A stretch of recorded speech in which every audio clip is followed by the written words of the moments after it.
Is this one of the photographs you showed the defendant? Yes, it is, sir. Okay, and is that a medical examiner photograph showing the gunshot wound to Trayvon Martin? Yes, it is. Was the purpose in showing this photograph to the defendant to show how skinny, as you stated in the recording, Trayvon Martin was in comparison to the defendant? One of the purposes, yes. And does that photograph accurately depict how skinny Trayvon Martin was? Yes, it does.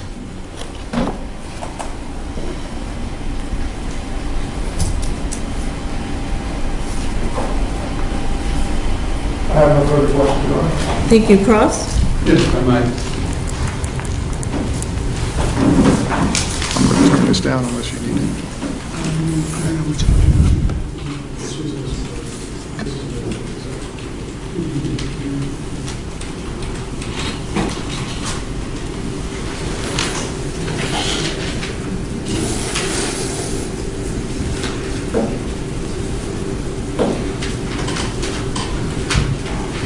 Good afternoon, officer. Good afternoon, sir. How are you? And how are you? To set the stage, and I know that you had testified to some of this, though not all of it, in your direct examination. You became the chief investigating officer whose responsibility was the entirety of this case, correct? Yes, sir.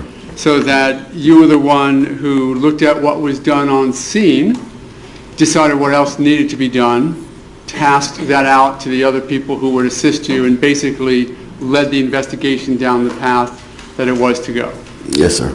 And in doing that, you've assigned different tasks to a number of different law enforcement officers, correct? Yes, sir.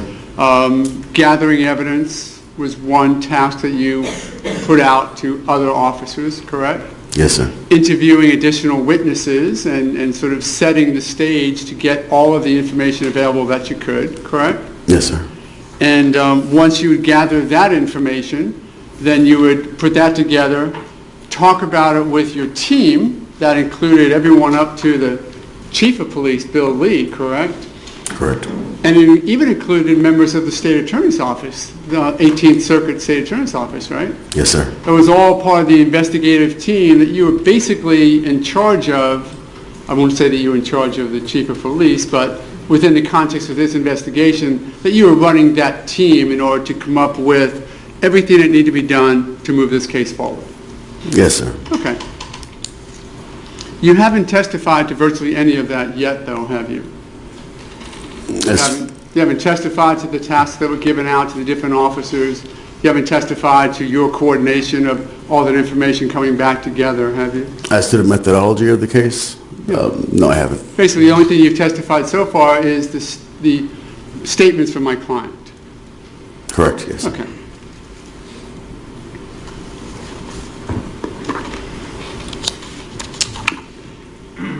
And let's talk about those statements for just a minute. As you first talked to my client, and I'm not going to test your memory too much, but can you give me the timing? We know this event happened on the 26th of February 2012, about 7:15. When was the first time that you spoke to my client? At about 5 after midnight on the 27th. Literally 6 hours after the event happened, correct? 6 hours, 5.5 hours. Yeah. Okay. And at that point, you knew, as was just testified to before you, that he'd been interviewed by Officer Singleton, correct? Yes, sir. And you had that information available to you, correct? Yes, I did. You also had the benefit of all of the other information, at least that which was gathered between 7:15 and midnight from Sanford Police Department, correct? Yes, sir. And you had been working a lot that night, talking to witnesses and interviewing people, correct? Yes, sir. One of those people that you interviewed was the, what we call the eyewitness. I'll ask if you call him the eyewitness, John Good. Yes, sir. Remember speaking to him? Yes, sir. And he was the one person who actually had eyes on what happened between Trayvon Martin and George Zimmerman that night.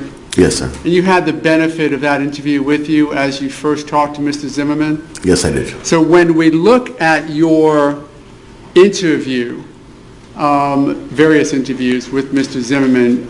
Is it fair then for the jury to take it in context that you had a lot of information to you at midnight that Officer Singleton did not have?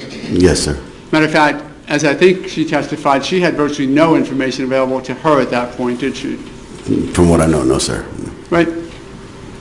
But you had talked to John Good and several other eye or ear witnesses, correct? Yes, I had, sir. Had gathered a lot of that information together either yourself or by tasking other officers who then reported to you. Yes, sir. And with all of that information sort of as a foundation, you were then able to talk to George Zimmerman and have him walk you through what he perceived to have happened, correct? During our first interview? Yeah. Yes, sir. Yeah, speaking to the one now at 12:05 a.m. on the 27th, 6 hours after the event. Yes, sir. So as we go through it, or as the jury listens to it again, they should keep in mind that when you sort of short-circuit through some of the facts with Mrs. Zimmerman, it's because you already know them from other witnesses, correct? Yes, sir.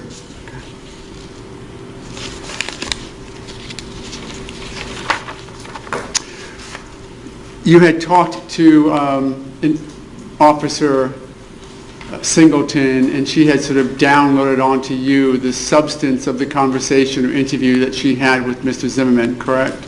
Briefly, I spoke with her, yes. Okay.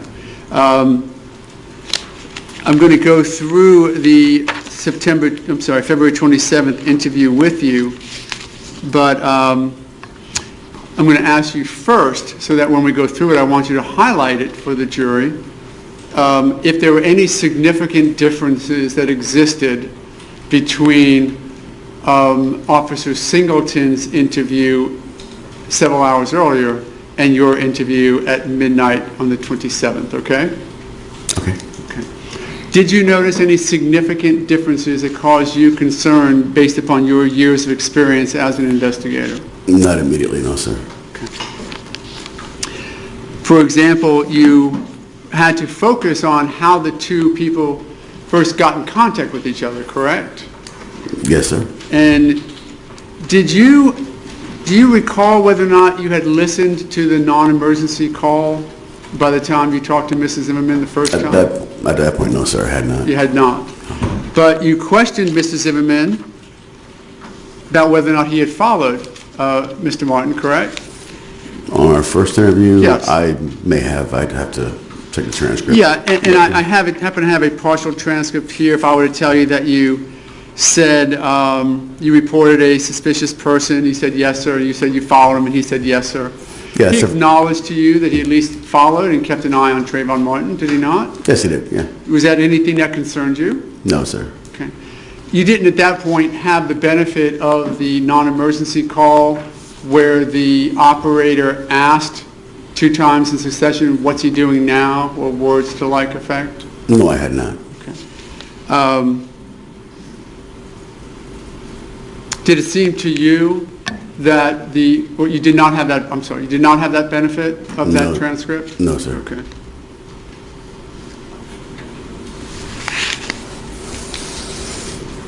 And you also asked him whether or not he had lost visual of the person, correct? I think I stated to him that he did. I was summarizing what I had known that he had said already. Because that had come from the Singleton interview, correct? Correct. Any concern with that? No, sir.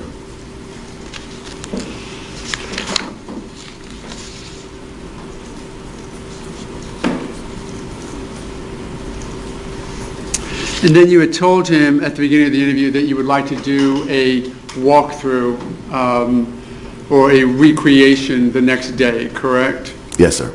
Now, we've had Officer Singleton testify to this, but obviously he was Mirandized, correct? Yes, he was. And affirmatively waived that?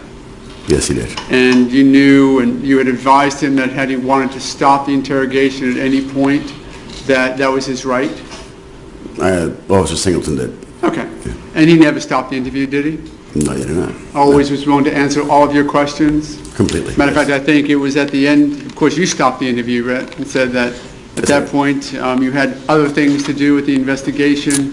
Yes, sir. And it was briefly, or just a quick check-in with Mr. Zimmerman at that point to get some questions answered, right? Yes, sir. And in any of this interview with you, and we're going to go through each one with similar questions, did he evidence any anger or disdain towards Mr. Martin? No, sir. Did Officer Singleton even tell you that he wasn't aware that Trayvon Martin had passed away until she told him? I can't recall, sir. Okay.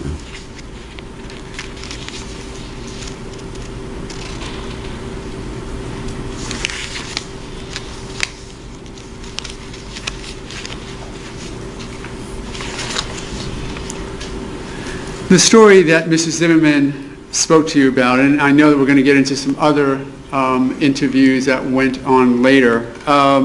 Was there anything in that interview that at the point, well, let me back up, I'm sorry. He was in police custody from the time that Officer Singleton interviewed him until the time you did, correct? Yes, he was. And he did not have his cell phone available, did he? I don't believe so, no, he Right. didn't. He did not have any access then, did he, to the investigation that was ongoing back at the scene? No, he did not. So would you agree then that he was unaware of anything that you had discovered as what had happened at the scene? I could safely assume that, yes, he was unaware. I used the term that it was sort of a virgin interview, the one that he had with Singleton, right? Yes. First time anyone got to him, and that's a police technique, isn't it? You want to get to a shooter, a person who is at least a person of interest, as soon as you can, correct? Yes, sir. Before they are infected by additional information, correct? Yes, sir. We refer to that as locking him into a statement. Locking them in, okay. What's the reason for that? So the information that he provides can be as pristine as possible without being contaminated by outside influences. Exactly. One of your primary goals as an investigator is to make sure that whatever evidence you can get and keep, as you say, pristine is the way you want to do it, right? Yes, sir. That includes pieces of evidence, correct? Yes. Which is why we use gloves and forceps and bags and evidence tape to make sure it all stays pristine, right? Yes, sir. And it's also why you want to make sure that witnesses stay away from each other. You actually separate them, don't you, so that they don't get a chance to hear what the other one's saying? Under best circumstances, yes, sir. Yeah, That's preferred. And why do you do that? It's preferred to keep it pristine, to keep each individual's testimony individual. Right. Because if there are going to be differences in the witnesses' testimonies or statements, you want to make sure that they stay apart from each other so not to sort of collaborate on what they say happened. Correct. Whether that is intentional or just a byproduct of hearing what the other witness says, correct? Correct. So in this interview process, Officer Singleton had first shot at Mr. Zimmerman and got that and documented it, correct? So to speak, yes. Yeah. And then he was kept separate and apart from the investigation so that your interview with him was also as pristine as you could keep it, correct? Yes, sir. And would you agree that it was in fact pristine, that he was not infected with any additional information? Yes, sir. Okay. That information that you had gathered, though, included information that what John Good had told you, correct? Yes, sir. So you were armed with the information of the statement of John Good, which was... Overruled. You were armed... You were already the chief investigator at this point, right? It was assigned to be your case? Yes, sir. Your responsibility is to find out what all the other witnesses say? Yes, sir. So that you can incorporate that into the next witnesses you talk to as best you can? Yes, sir. That's what you do, right? Tie it all together, yes, sir. Sure. And in tying it all together, when you went to Mr. Zimmerman during your first interview with him, you had information from John Good and a number of other witnesses, correct? Yes, sir. Okay. And that interview from John Good that you had available to you, you used when you were questioning Mr. Zimmerman, correct? Yes, sir. Of course. You knew that John Good had said... Yes.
So, Investigator Serino, you had the information available from John Good, as well as other witness statements when you had this interview with Mr. Zimmerman, correct? Yes, sir. And you had talked to other ear witnesses, or at least read statements that other officers had gathered together of other ear witnesses as to what they heard, correct? Yes, sir. That include Ms. Lauer, who told you she heard what she heard, Yes, sir. correct? And her fiance as well, back then her fiance, right? Jeremy Weinberg. Yes. Yes. You had spoken to them yourself, I believe? Yes, I have. Okay. So, as you were now going back to Mr. Zimmerman, who did not have this information available to him, tell me what concerns you had with what Mr. Zimmerman told you that night that did not comport to the evidence that you were now aware of. I had none at that time. Okay. Did he seem to be cagey in his answering to you? Did he seem to be sidestepping your answers in any form or way to get around answering your direct questions? No, sir. Did he seem to do anything that, based upon your training and experience, evidenced to you that he was being less than straightforward with you? No, he was being straightforward, in my opinion. I think it was in this interview that you talked to him about the anxiety and nightmares that he was going to have because of this event. Yes, sir. What do you mean by that? Well, based on my experience, people who experience traumatic type scenarios like he went through, they typically end up with anxiety problems. He appeared to be lacking, in my opinion, as far as what was going on, what he was in the middle of. It just seemed that something was going on with him. Would you call that, sort of in generic terms, a real flat affect? Did that cause you concern that he had, in fact, gone through a traumatic event and his response was a flat affect about it? To some point, yes, it did. Okay. You even said to him, you're going to be anxious, you're going to have nightmares, I'm going to get you some help, right? Didn't you say that to him? Yes, I did. What help did you mean that you were going to get for him with what he had gone through? Any kind of medical attention, medical attention if needed, and that would have branched out to whatever he might have needed himself. Sure. Psychological intervention, maybe? After a medical exam, perhaps. Okay. You have not had to draw your weapon and shoot and kill anyone, have you? No, sir, I have not. Okay. But certainly you know fellow officers who have? Yes, I have. And it is from that experience that you understand what may happen to a person who has had to shoot and kill somebody? Objection is to unsimilar situation. My objection is to relevance. It's the same. May I at least be heard as to the relevance? It's not relevant what may have happened to other people in other situations. Yes, Your Honor. Whatever your life experiences have been, it brought you to the interrogation room that night with Mr. Zimmerman, suggesting to him that he was going to have anxiety and nightmares and that you would do whatever you could to help him with that, correct? Yes, sir.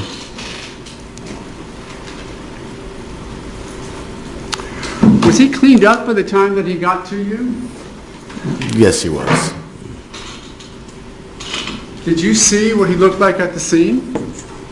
I had seen the picture that Officer Wagner had taken of him prior to. Okay, if I may endorse the witness, Your Honor. Just so we're clear. When we approach the bench, I have the same objection that was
Just one second. Yes.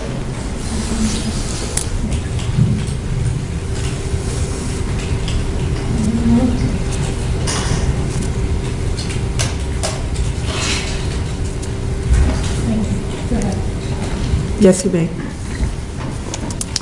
Officer Serino, we had talked about the trauma of having to shoot somebody. Did you also acknowledge to Mrs. Zimmerman that part of the trauma was him getting the injuries he had sustained, getting beat up the way he did? More so than the shooting incident, correct? Okay. Yeah. So with that in mind, let me just show you what the jury has seen now and is already in evidence, and ask you, is that some of what you're talking about, the trauma that Mrs. Zimmerman had gone through? And of course, you didn't see. That's a trauma he displayed on the night of, correct? Right. This was the picture that you saw that Officer Wagner had taken of him, correct? Yes. You didn't see Mrs. Zimmerman live in this condition because he'd been cleaned up? No, I had not. And similar to this photograph, remember that photograph? That's the one that John Manolo showed up. Yes. I hadn't seen that before. Okay. Is that part of the trauma that you were talking about he had gone through? So I think more specifically the fearing for his life trauma that he was expressing, more than the actual physical injuries, if I may. Yeah. And it is that or a combination of that that led you to this thought that Mrs. Zimmerman had sort of a flat affect about everything that had happened to him that night? Yes, sir. Did it come across to you, though, that he was just uncaring, that he just didn't care that he had gotten beat up and that he had to shoot somebody because of it? Or was it truly your thought that he was reacting to the trauma? I didn't know him prior to this. It would be included to one of my concerns, yes. However, it could be something totally different. So that was one of the concerns that may have been, that either he was uncaring or other things were going on. In the investigation, did he come with, I'm sorry, in the interview, and we're talking now about the one that happened at midnight, did he seem to be cavalier or uncaring in the way he answered your questions? Not necessarily. Anything in the interview that you would point out to the jury where you thought he was acting cavalier? And by that I mean something like, can I go home now? Or are we done here? Or there's a midnight movie I want to catch. Anything like that that showed up in that interview? Other than potentially making himself unavailable for next day follow-up because he had to go to class. Right.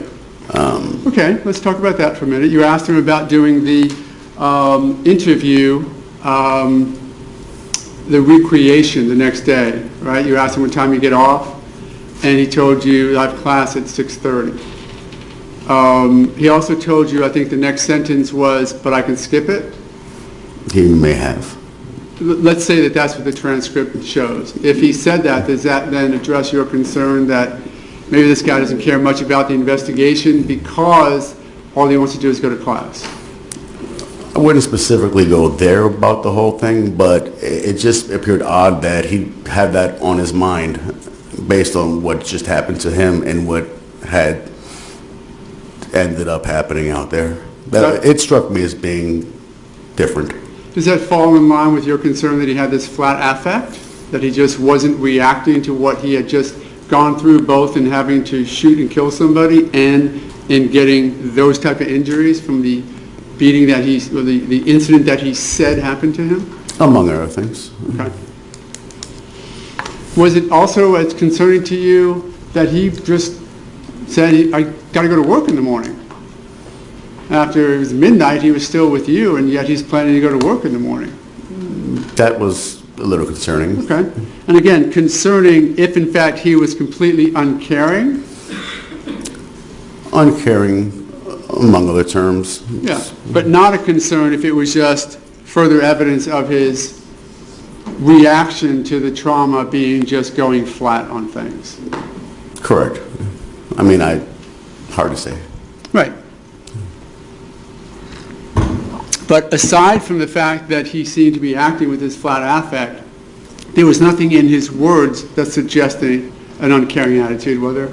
No, there weren't. Matter of fact, investigator Singleton told you that he didn't even know that Trayvon Martin had passed, and when he had passed, they had a conversation about God and being Catholic, and that he put his head down and shook his head no when she finally told him that Trayvon Martin had passed. She told you that, right? I don't recall that conversation, but she may have. Okay.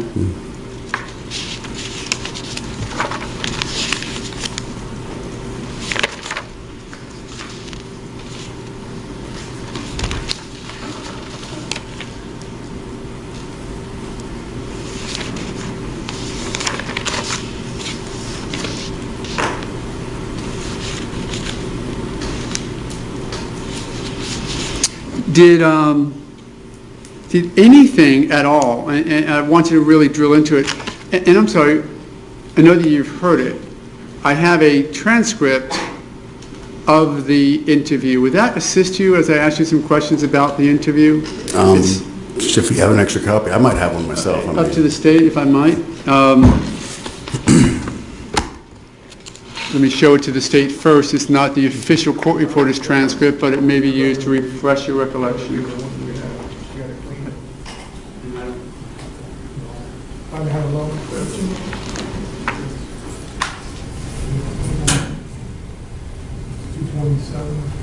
Yes.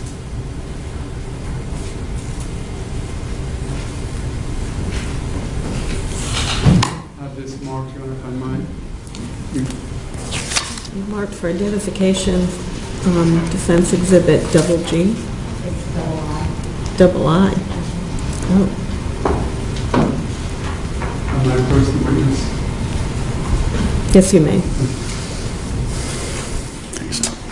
I'm not going to have you go through it line by line at all, but basically to use it to refresh your recollection to the extent that we need to. Okay. I don't think it's appropriate. The question is this, and only refer to that document if you need to refresh your recollection. Okay. Was there anything in the interview with Mr. Zimmerman on February 27th at 12:05 that was specifically contradicted by the evidence that you had available to you at that point? No, sir. As an example, he said he shot once. There was only one shot fired, correct? Correct. He said that his head was being hit where it was, and John Good said that they were in that same location. He even told you that That's the hearsay again. It's the same. the witnesses that talked to you about the facts of the event, none of those facts presented by those witnesses contested Mr. Zimmerman's rendition of the facts, did they? Not at that point, no, sir. Including witnesses who were right there after the shooting had occurred that saw Mrs. Zimmerman, correct? There was no conflict there, was there? No, sir. There was no conflict with the initial investigation officer who came on the scene. I think it was Tim Smith. What he told you did not conflict with what Mrs. Zimmerman had told you, right? Not at all, no, sir. One fact anywhere in that interview that was contested by a fact that you knew from the investigation? None that I found. Thank you. Then, if I might retrieve the document, Your Honor.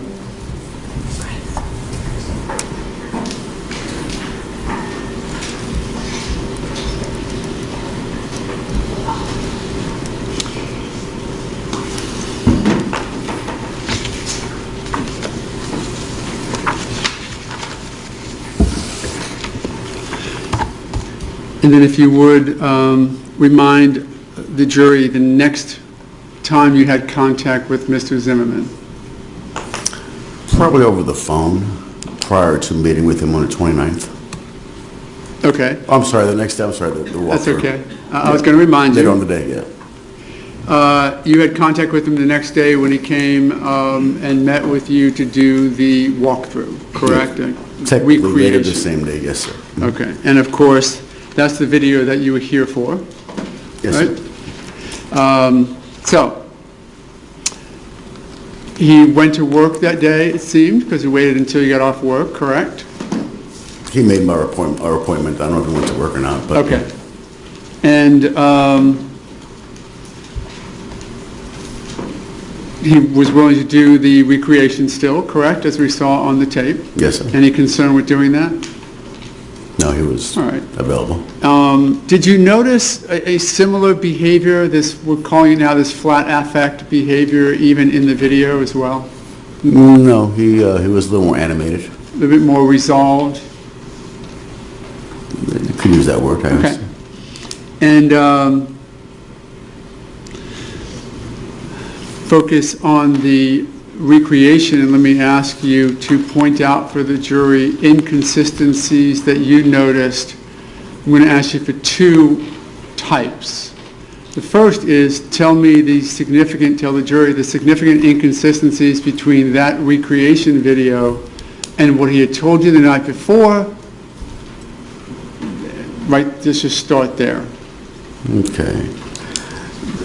My interview with him, let me clear this up if I may. Certainly. Was a brief overview of what I had, and it wasn't an extensive interview.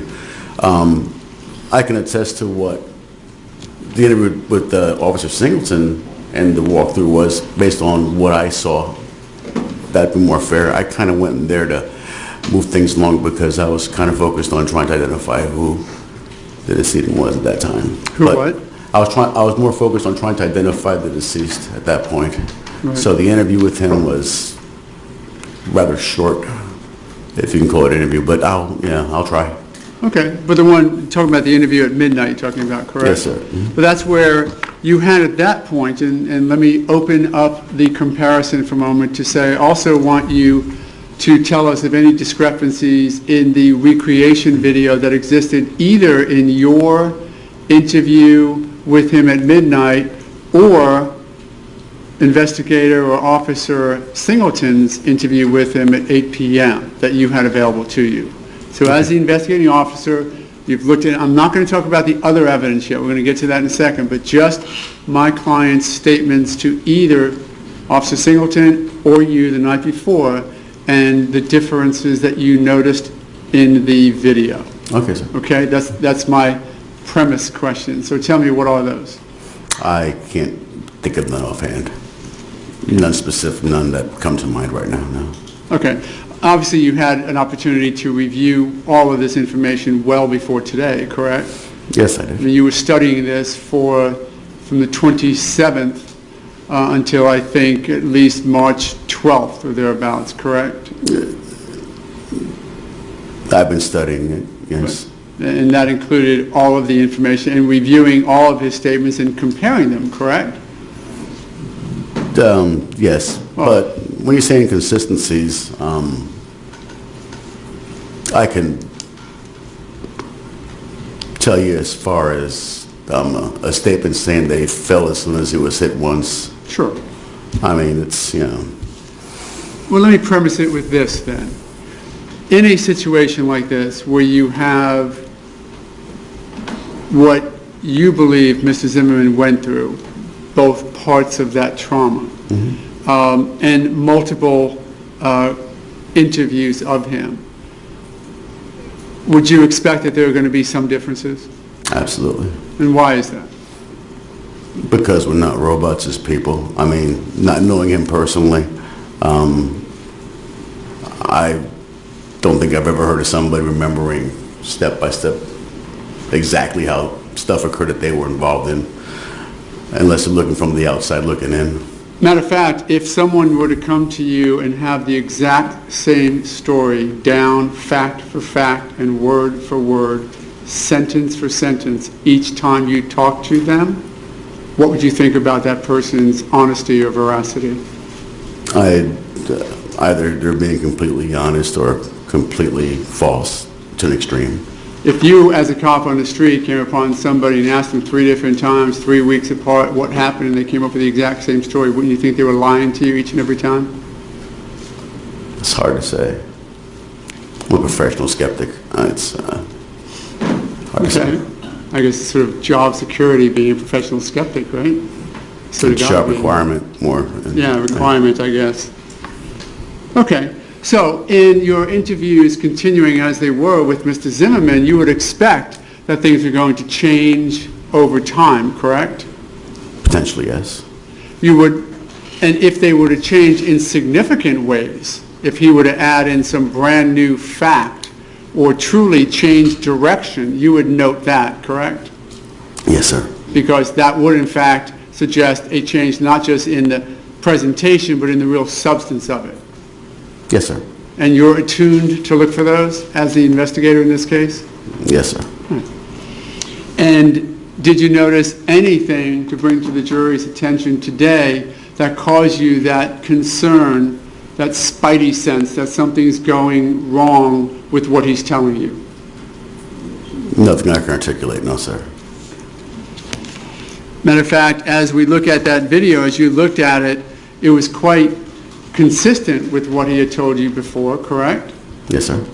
And though it was longer and more was discussed, there was nothing in that recreation where he moved things around or did things differently or suggested things happened in a different location, did he?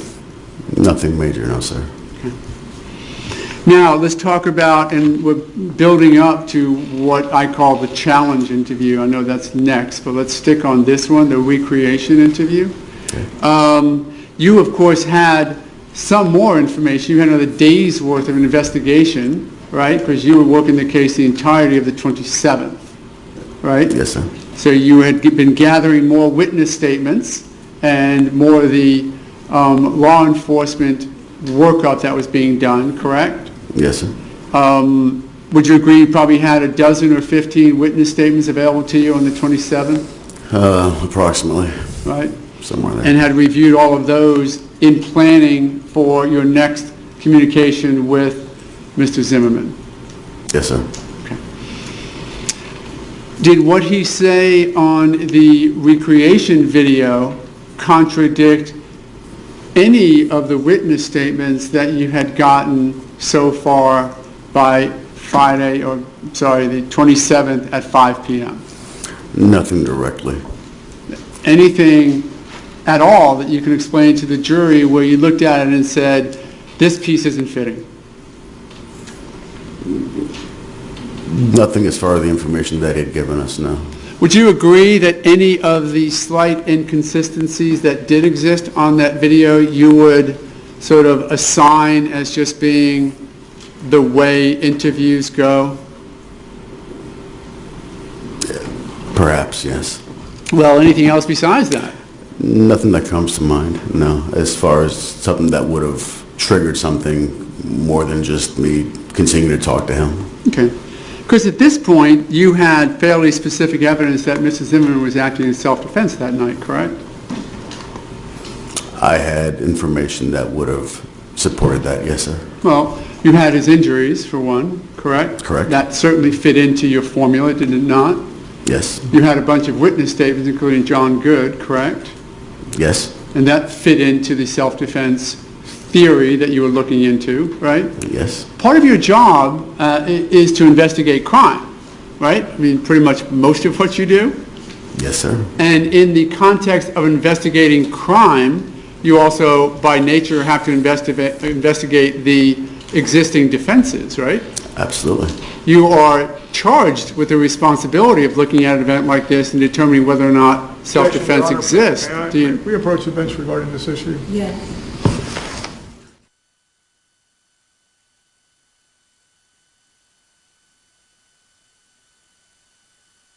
We have to take up a short matter outside your presence. If you'll please put your notepads face down and follow Deputy Jarvis back into the jury room.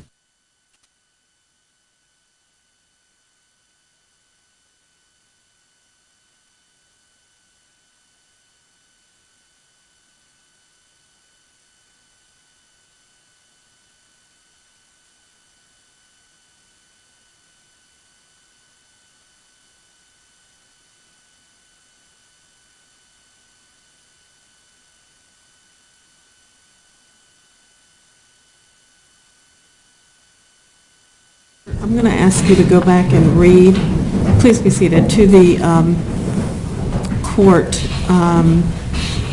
the testimony beginning it would be the questions and the answers beginning with the self-defense issues. And then one right before that, Your Honor, was when I asked him about that he investigates crimes. And I think that was... Well, I think it goes further beyond that. That's what I'm asking for.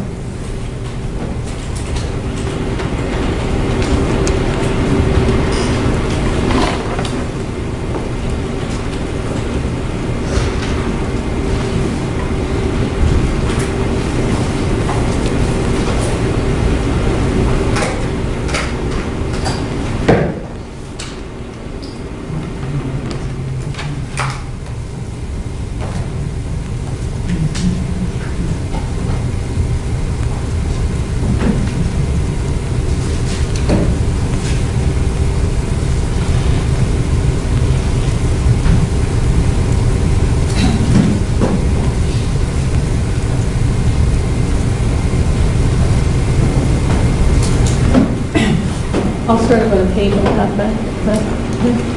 Okay, would you agree that any of the slight inconsistencies that did exist on the video, you would sort of assign as just being the way interviews go? Answer, perhaps yes. Question, well, anything else besides that? Answer, not that comes to mind, no, as far as something that would have triggered something more than just continuing to talk to him. Question, because at this point, you had fairly specific evidence that Mr. Zimmerman was acting in self-defense that night, correct?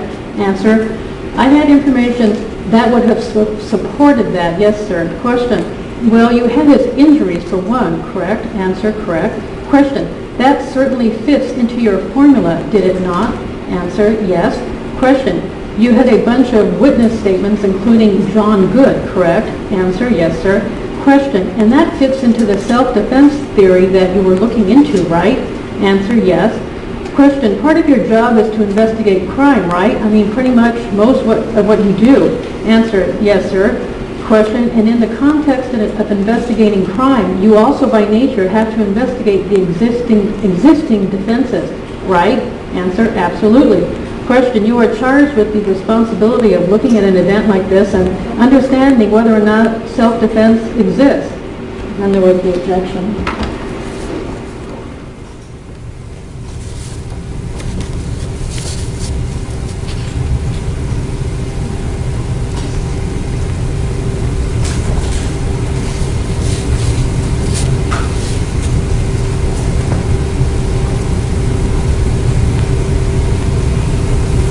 Okay, I think that you're getting very close to the motion in limine that was ruled upon by this court. So, I would ask that this question be allowed to be answered, and then I'll move on. okay. So the objection to anything further would be sustained. You may finish with this one question and then move on. This is Mr. Daly. I had suggested a moment ago with the timing, if you wanted to address that now. I don't think that I'm going to finish anytime very soon with this witness, so your call as to whether or not we stop now, because they're out already, and then just come back in the morning. I'm going to ask the jury how far they want to go, if they want to go until 6 o'clock, because it's 5:25. And so let's go ahead and bring the jury back in.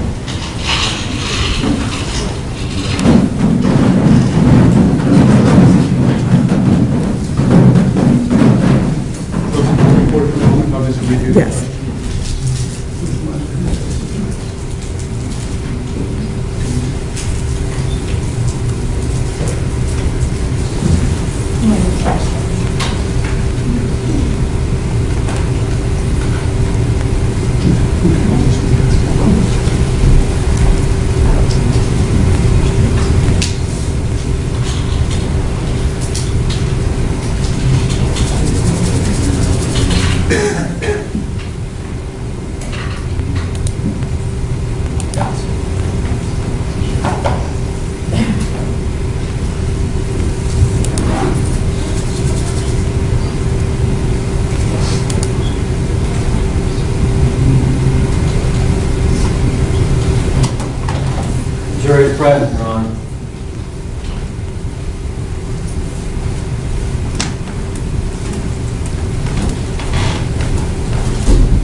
Please be seated. Ladies and gentlemen, we're not going to finish with Officer Serino tonight. I wanted to get some kind of feel from you as to how late you wanted to stay. If we stayed till 6 o'clock, would that be too much for you? No. Okay, you may proceed. The last question I'm just going to restate, so it's not going to be exact, but we were talking about what you do as a law enforcement officer. You investigate crime, correct? Yes, sir. And in investigating crimes, you also have the charge or the responsibility to look into whether or not defenses exist, such as self-defense. Yes, sir. Okay. And that was just a continuing sort of overview that you have in all cases. Yes, sir. Okay. So now let's move forward. And I think you said earlier there was nothing specifically inconsistent with the statements before and the recreation video, correct? No, sir. Okay. Now let's just sort of move forward into your next efforts in this regard. I'm going to then move us up pretty quickly to the next interview with Mr. Zimmerman. But before you got to that next interview with Mr. Zimmerman, tell the jury, if you would, what other actions you were doing as the investigating officer. From the beginning? Well, we sort of gone through the 26th, correct, that night, and then we've talked about that you had a dozen or so witness statements you had already gathered on the 27th, and that we had the interview and the recreation interview on the 27th. So moving us from that point forward. Okay, other than identifying Trayvon himself, and as far as my timeline, as far as what I was doing, as far as as it pertains to George. Yes, sir. Okay. On the day after, after identifying, well, on the day of the incident, I spent several hours attempting to identify Trayvon, and I spent most of the night doing that, actually. And after identifying him, I had to go ahead and make arrangements to get him released. The interviews that were conducted in preparation for my next interview with George had to be listened to, compared to with a written statement that he provided us. Correct. Okay. And ultimately, not to consolidate it for you, but we had to essentially. We realized that the only person that saw what happened or how it initiated was going to be George, because at that point we couldn't find any other witnesses to say how it began, what was the first encounter. Right. And if I might, I don't want to interrupt you for just for a moment, and then I want to go back on that track. Mm-hmm. At this point, you did have available to you the non-emergency call, correct? Yes, I did. So you did know what Mr. Zimmerman was saying to the non-emergency operator at that point, and you also had Ms. Lauer's 911 call where you heard the screaming, correct? Yes, I did. Okay, so with that in context, you were telling us sort of now you're trying to figure out no other witnesses there who can say, I saw them come together. We could not locate anybody who could say that they saw that exactly. All we had were the 911 calls and the yells in the background, statements from Mr. Good, who actually saw, no reason not to believe him, statements that your client made that corroborated everything else. And that's where we were on that last interview. I had nothing of substance to basically toss at him, to confront him with as far as the interview went, other than suspicious lack of remembering the streets, how many streets he had in his neighborhood, and other oddities, but that would have compelled me to go ahead and keep on interviewing him. So it just didn't quite add up, but would have had to have been further. So then what you decided to take on, which is another useful police tactic, if you will, is what's called a challenge interview, correct? At this point, I wasn't ready for one, but yes. Right, I mean, that was, you were also under quite a deal of pressure to get this case moved forward, correct? Yes, I was. And had to move even quicker than you would otherwise have moved on this case because of some of the external pressures that we now know existed in this case. Yes, sir. And it was for that reason then that you may have moved a little bit quicker than you otherwise would like to interview Mrs. Zimmerman in sort of this aggressive context, correct? Yes. And I'm not saying that as though it's bad when I say No. it's aggressive. You're taught how to do this, correct? Yes. You're also taught, for example, as a law enforcement officer, how to use the command voice in a situation when you walk in, right? If you need to take control of a couple of people or whatever it is, anything it is, they teach you how to take control, and that is get in their face a little bit, wake them up, use a loud voice, because it works, right? Yeah, assertiveness, you know, if properly used, it's effective. And you also learn how to use all your weapon systems, so we know when to use what and how to use it and how to get control, and that's what you do as a cop, right? Yes, sir. And you get that both from the academy and you get it from years of experience. Yes, And one sir. of those things that you get from those years of experience is what I've called a challenge interview. I don't know if you have a different term for it, but is that what it is? Don't have a name for it, but it's basically Yeah. a challenge interview. And that's where you go in and you try to undermine a interviewee's story to them, right? Where you challenge them, you sort of, we go back and forth with first you're being nice and you're not being nice, and you set them up and then you knock them down, correct? That's a technique. And I don't mean to give up your secrets, but No, I mean, not at all. I mean, it's, these are techniques, the purpose of which is to see if you can break somebody's story, right? and to discover truth, yes. Yeah, particularly in a case of this where you're under a lot of pressure from the outside and don't have a lot of inconsistencies that you need to either get through to Mr. Zimmerman in this case and break it or not, correct? It's a compound question. Did you understand what I said? Repeat it, please. Sure. Your intent in this case, because of everything that was going on, was that you wanted to get Mrs. Zimmerman in a position where if you could break him, if you could get him to change his story in a significant way, then you can find out he's lying, right? Correct. That's one of them, right? Yes, sir.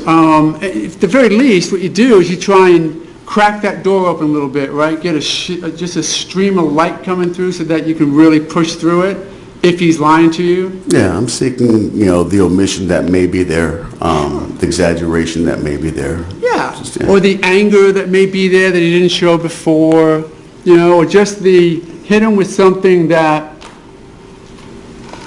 you might even exaggerate as a problem just to see if he bites, right? Someone like Officer Singleton, because she had a decent relationship with George from that first interview, right? Yes, sir. So she's the perfect candidate. Could be, yes. Might even help that they had that little Christian connection thing going on and all that, right? Yes, sir. And again, it sounds like I'm harassing your style or something. Please No, not at understand all. I'm not. I just want to make sure the jury understands that these type of techniques are used for very particular purposes within law enforcement, Yes, sir. right? And your purpose is not just to harass Mr. Zimmerman, but it's really your effort to figure out what really happened that night and what inconsistencies you might be able to exaggerate or whatever to try and get him to the point where he may tell you something he hasn't told you yet, Yes, sir. right? Yes. And that's going to tell you one thing or the other, right? It's either going to tell you that you got him, right? And Yes. and that will lead down some other path, right? Yes. Or it may confirm that he's, for the most part, telling you the truth, Yes, sir. right? So, and that is the context that we're working with this challenge interview, is it not? Yes, sir. And that was the whole purpose of setting it up the way you set it up, and where and when you set it up, and with whom you set it up.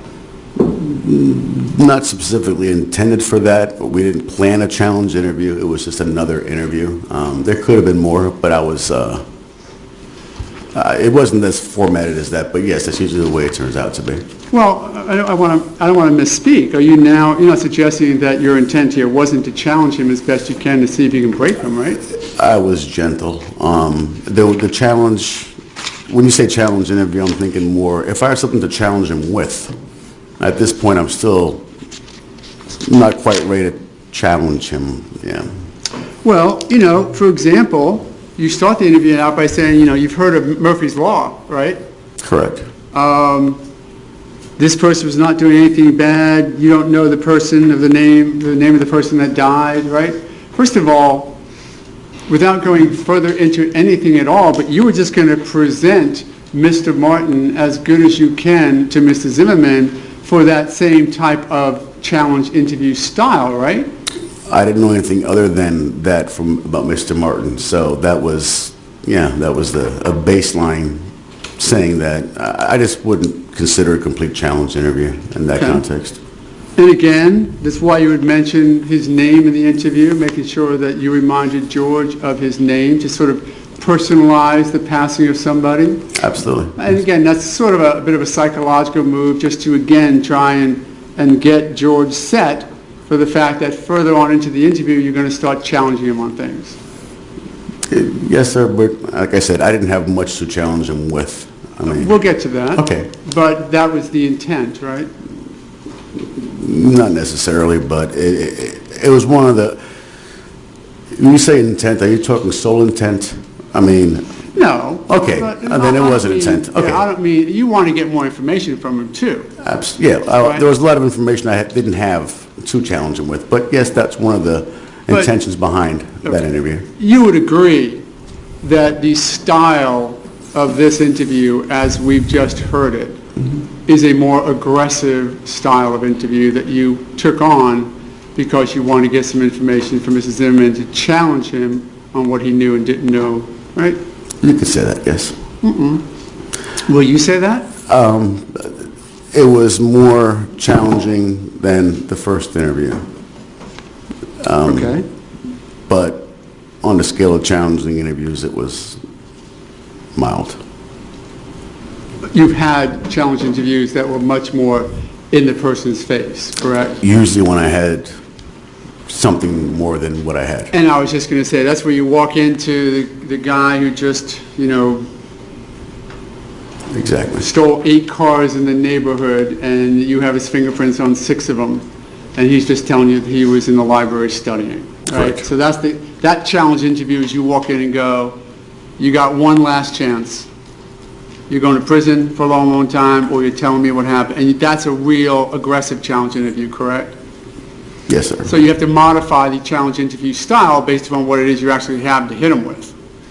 Exactly. And in this case, you didn't have much to hit him with, right? No, sir, I did not. Okay.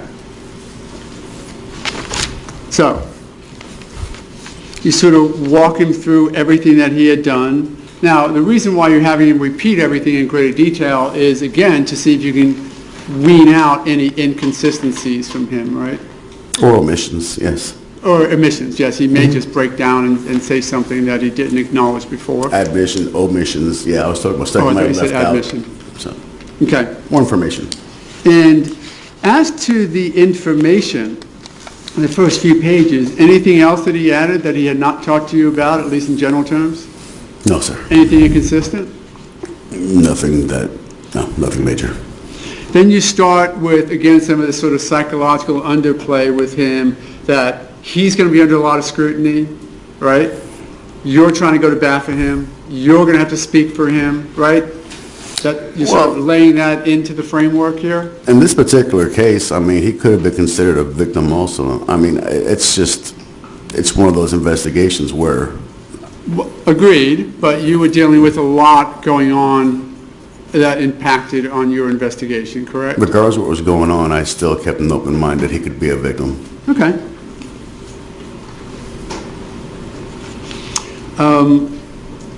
And in focusing him on some of what you thought you might have to defend when you were saying that you'd have to speak for him and it's going to be under a lot of scrutiny, this whole question of whether or not George profiled him that you mentioned, right? Yes. And you sort of hit him with that pretty straight out of the box, right? Hoping maybe for a response that would give you an insight as to whether or not he was profiling Trayvon because Trayvon was black? More of an explanation, and more of an explanation I was seeking. Okay. So you asked him, if he had been white, would you have reacted the same way? And he said yes. Yes, sir. Did that cause you any concern? No. Think he was being straightforward? Yes. Any evidence in your investigation to suggest differently up to No. that point?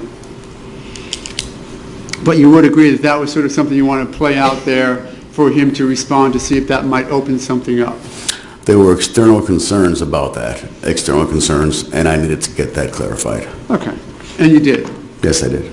And had he had that question gone somewhere else, that may have led you down a different path? Yes, sir.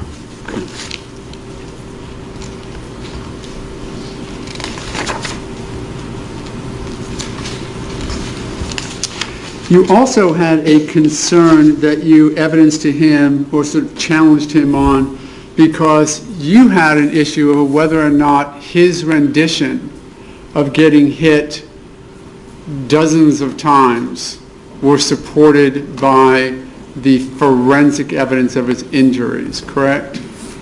In my view, yes. Yeah. They were lacking. Yeah, because he said, I think one of you questioned him and he said, I got hit 20, 25 times, right?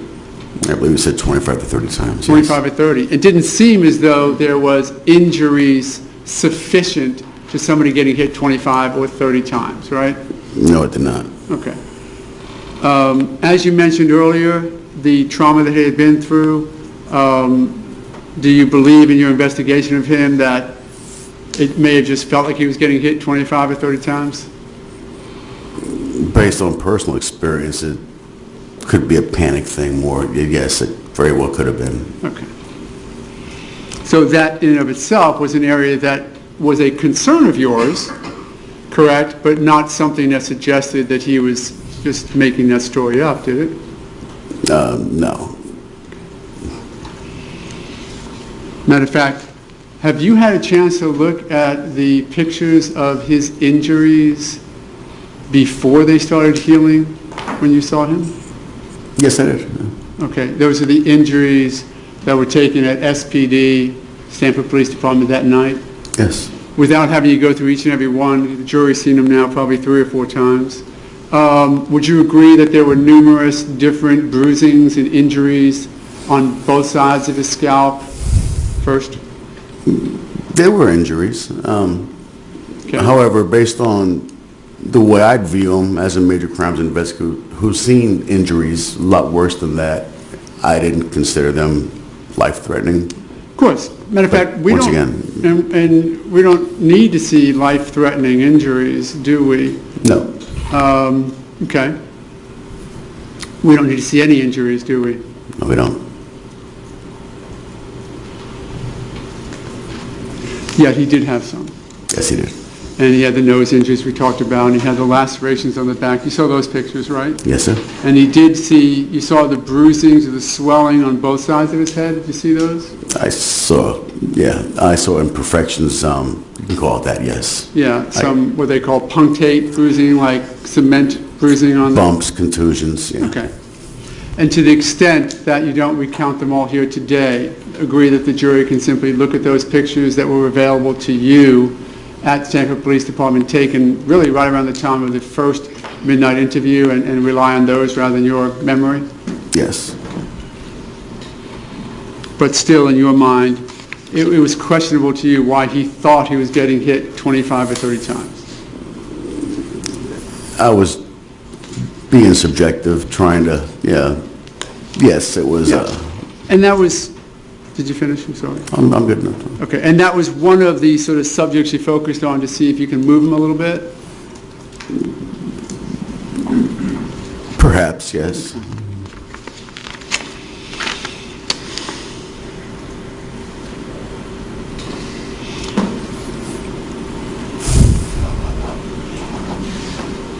You also sort of questioned him a number of different ways in this challenge interview on the following, and whether or not he was following him down the pathway or just getting out of the car. He was pretty consistent with you, right, that he did follow him, right, to begin with. Yes. He acknowledged that, never denied that, did he? I think at one point he said he got out behind him, and I just clarified that it was in fact a follow, but it was the same thing. He said this. He said the same thing. Okay. And then there was this question about why he didn't simply acknowledge to Trayvon Martin who he was or what he was doing, correct? Yes. And you questioned him in a couple of different ways on that as well. Yes. Did his answer to you satisfy you? Not necessarily. Tell me what your concern was. He had made reference to mentoring children, specifically African American children. Why it didn't occur to him to go ahead and try to say something to somebody he was following. Sure. In hindsight, Of course. that might have resolved things. Absolutely. And there are actually probably 1,000 decisions in hindsight that would have changed the outcome of this event, right? But specifically, as far as my interviewing of him, that was a concern. That was a concern. And what he said to you, and referring to the tape, was, why didn't you, was it fear, precaution, safety, all the above? Tell me what's going through your head. And he said, I didn't want to confront him. That wasn't my job. Correct. Did that seem a reasonable explanation to you? I took it at that, yes. Yes.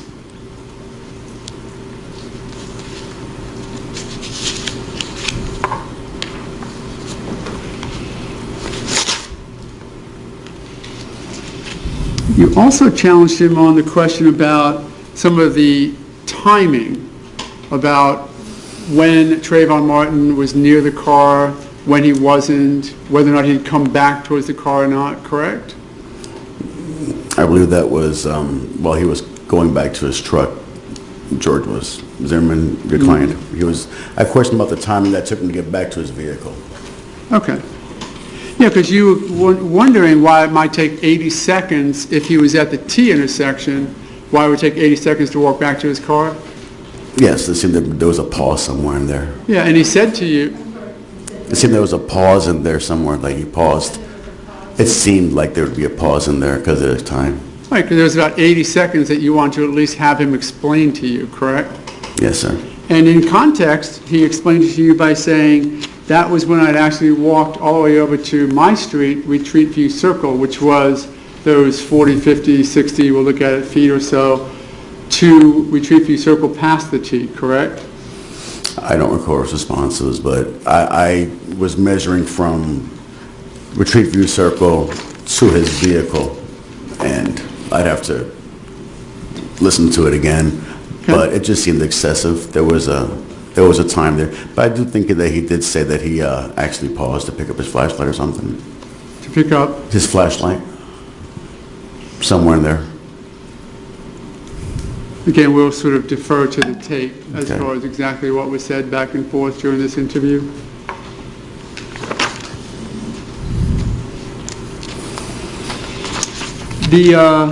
Another effort that you did, a sort of significant one, was when you told him that Trayvon Martin would videotape a lot of what he was doing, and that you believed that this whole event may well have been on video. Yes, sir. Correct? Yes, sir. Again, a very specific challenge interrogation technique, is it not? Yes, sir. When you can say, you know, there's that bank just across the street and they had just installed brand new cameras, night cameras, color cameras, and we got real good video. And the reason for doing that is because that's truly an attempt to let this guy know, whoever it is, that you got him, right? That can serve that's more of a bluff. Sure. And this one, to say that I got him, that's, that's just to put in his mind that Right. Everything may or may not be there. And I apologize, I spoke about two different events. This one Okay. specific event and then some guy across the street from a bank, so let me clear that up. Okay. Generally speaking, you might introduce the suggested existence of video evidence in order to flush out a true story. Yes. And in this particular case, that's what you were doing. Yes, sir. And you had suggested to Mrs. Zimmerman that there was a really good chance that Trayvon Martin's phone, which you had in your possession, but it was dead, the phone was dead and you couldn't really get it out yet, but that was a really good chance that was going to have a video of this whole event. Yes, sir, I did. And that was, in effect, to get him to, if there was something to come clean to, that he would come clean to it. Yes, sir. Knowing, as you said, that if it's there and it shows something you didn't tell us about, it's going to be really bad for you. Yes, sir. And that was the way you said it, right? Yes, sir. And that was the reason why you said it, right? Yes, sir. And that was all part of your challenge interview. Yes, sir. And what did he say when you told him that? I believe his words were, "Thank God." I was hoping somebody would videotape it.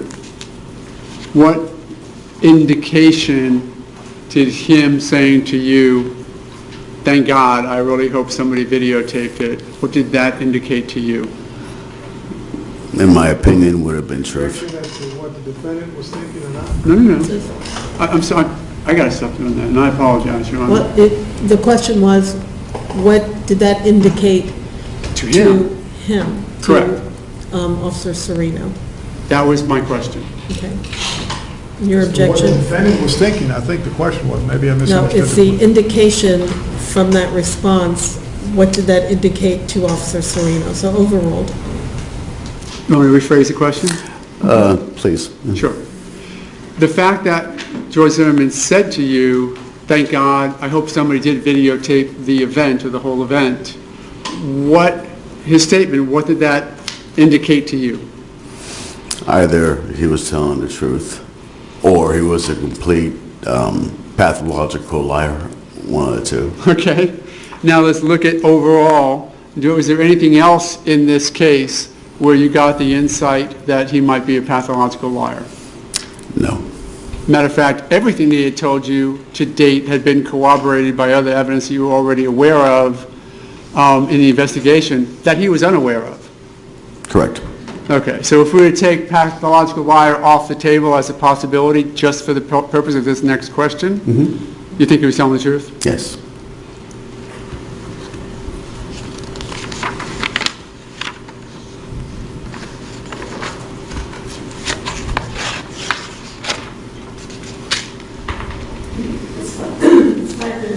This is a good break. I think it is, Your Honor. Yes. Ladies and gentlemen, we're going to recess for the evening before I send you off. I'm going to give you my instructions again. You're not to discuss the case amongst yourselves or with anybody else. Excuse me. You're not to read or listen to any radio, television, or newspaper reports about the case. You're not to use any type of an electronic device to look on the internet. Anything having to do with this case, people, places, things, or terminology. And finally, you're not to read or create any emails, text messages, Twitters, tweets, or blogs, or any social networking pages about the case. Do I have your assurances that you will abide by these instructions? Yes. Okay, please put your notepads face down on the chair and follow Deputy Jarvis. Have a good evening.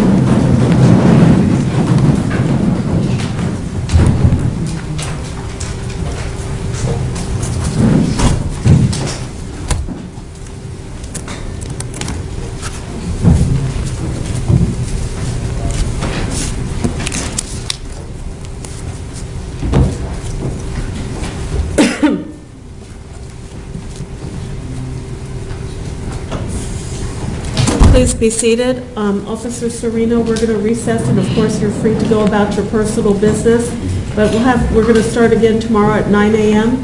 And you're not to discuss your testimony with anybody. That includes the attorneys, because effectively you're still on the stand. Thank you. Is there anything that we need to take up from either side before we recess for the evening? No, Your Honor. office, right? Yes, sir. It was all part of the investigative team that you were basically in charge of. I won't say that you were in charge of the chief of police, but within the context of this investigation, that you were running that team in order to come up with everything that needed to be done to move this case forward. Yes, sir. Okay. You haven't testified to virtually any of that yet, though, have you? You haven't testified to the tasks that were given out to the different officers. You haven't testified to your coordination of all that information coming back together, have you? As to the methodology of the case? No, I haven't. Basically, the only thing you've testified so far is the statements from my client. Correct, yes. Okay.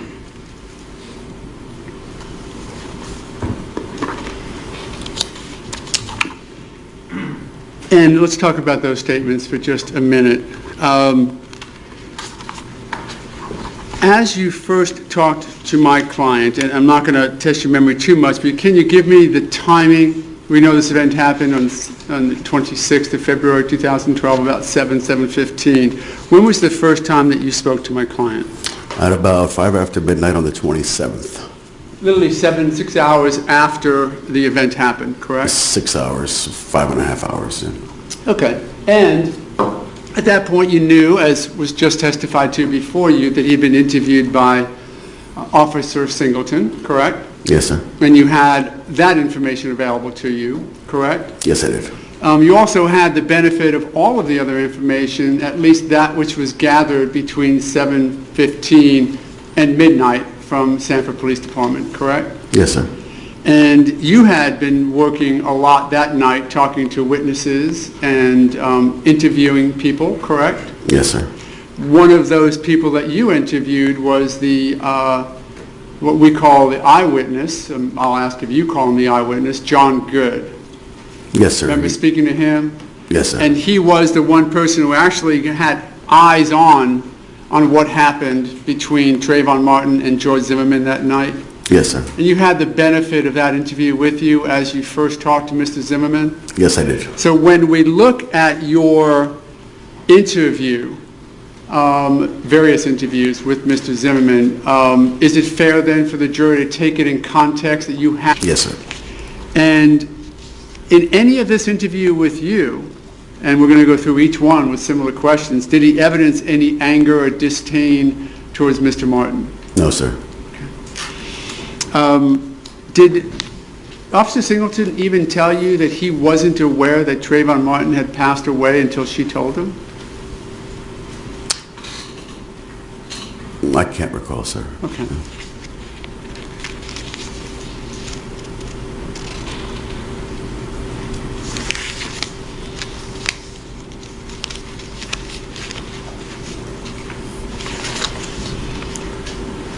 The story that Mrs. Zimmerman spoke to you about, and I know that we're going to get into some other interviews that went on later, was there anything in that interview that at the point, well, let me back up, I'm sorry. He was in police custody from the time that Officer Singleton interviewed him until the time you did, correct? Yes, he was. And he did not have his cell phone available, did he? I don't believe so, no, he Right. didn't. He did not have any access then, did he, to the investigation that was ongoing back at the scene? No, he did not. So would you agree then that he was unaware of anything that you had discovered as what had happened at the scene? I could safely assume that, yes, he was unaware. I used the term that it was sort of a virgin interview, the one that he had with Singleton, right? Yes. First time anyone got to him, and that's a police technique, isn't it?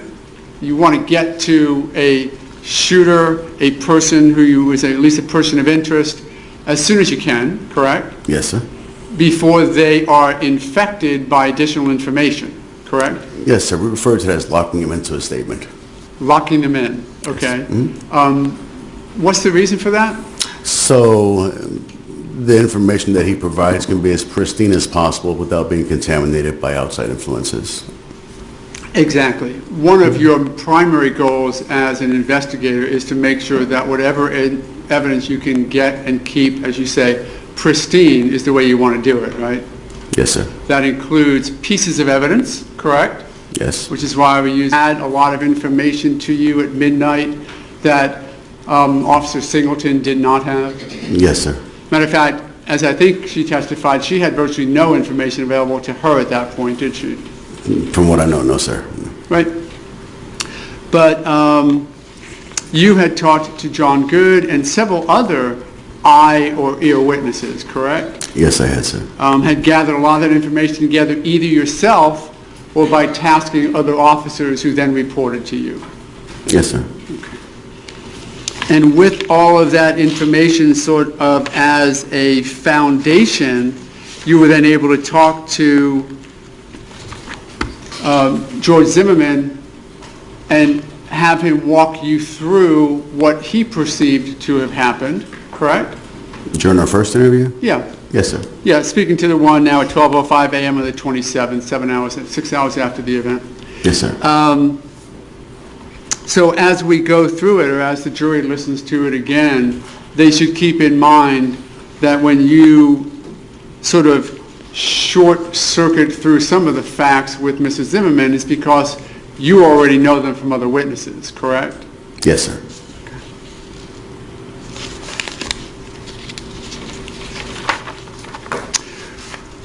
You had talked to Officer Singleton, and she had sort of downloaded onto you the substance of the conversation or interview that she had with Mr. Zimmerman, correct? Briefly, I spoke with her, yes. Okay. I'm going to go through the February 27th interview with you, but I'm going to ask you first, so that when we go through it, I want you to highlight it for the jury, if there were any significant differences that existed between Officer Singleton's interview several hours earlier and your interview at midnight on the 27th, okay? Okay. Did you notice any significant differences that caused you concern based upon your years of experience as an investigator? Not immediately, no, sir. Okay. For example, you had to focus on how the two people first got in contact with each other, correct? Yes, sir. And Is this one of the photographs you showed the defendant? Yes, it is, sir. Okay, and is that a medical examiner photograph showing the gunshot wound to Trayvon Martin? Yes, it is. Was the purpose in showing this photograph to the defendant to show how skinny, as you stated in the recording, Trayvon Martin was in comparison to the defendant? One of the purposes, yes. And does that photograph accurately depict how skinny Trayvon Martin was? Yes, it does.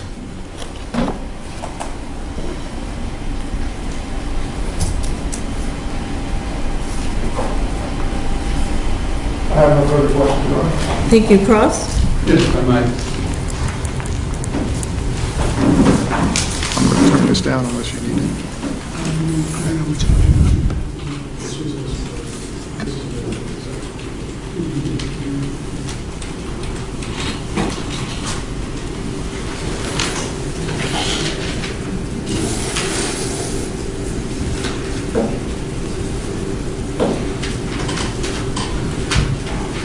Good afternoon, officer. Good afternoon, sir. How are you? And how are you? To set the stage, and I know that you had testified to some of this, though not all of it, in your direct examination. You became the chief investigating officer whose responsibility was the entirety of this case, correct? Yes, sir. So that you were the one who looked at what was done on scene, decided what else needed to be done, tasked that out to the other people who would assist you, and basically led the investigation down the path that it was to go. Yes, sir. And in doing that, you've assigned different tasks to a number of different law enforcement officers, correct? Yes, sir. Gathering evidence was one task that you put out to other officers, correct? Yes, sir. Interviewing additional witnesses and sort of setting the stage to get all of the information available that you could, correct? Yes, sir.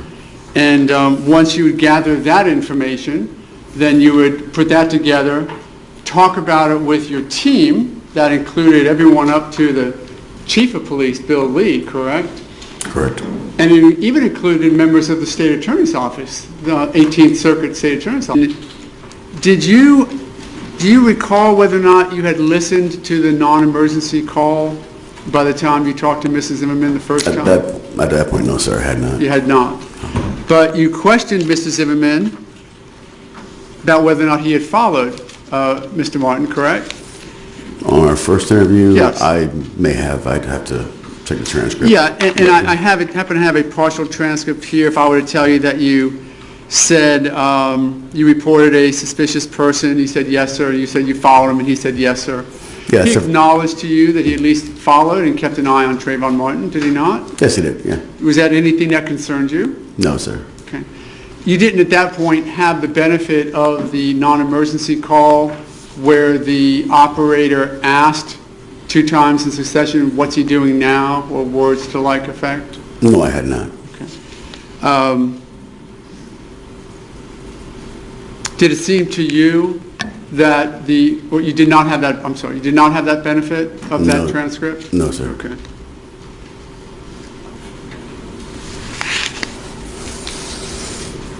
And you also asked him whether or not he had lost visual of the person, correct? I think I stated to him that he did. I was summarizing what I had known that he had said already. Because that had come from the Singleton interview, correct? Correct. Any concern with that? No, sir.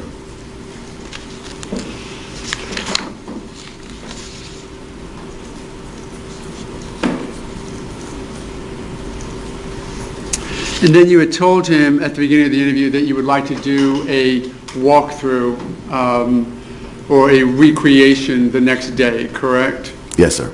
Now, we've had Officer Singleton testify to this, but obviously he was Mirandized, correct? Yes, he was. And affirmatively waived that? Yes, he did. And you knew and you had advised him that had he wanted to stop the interrogation at any point, that that was his right? Officer Singleton did. Okay. And he never stopped the interview, did he?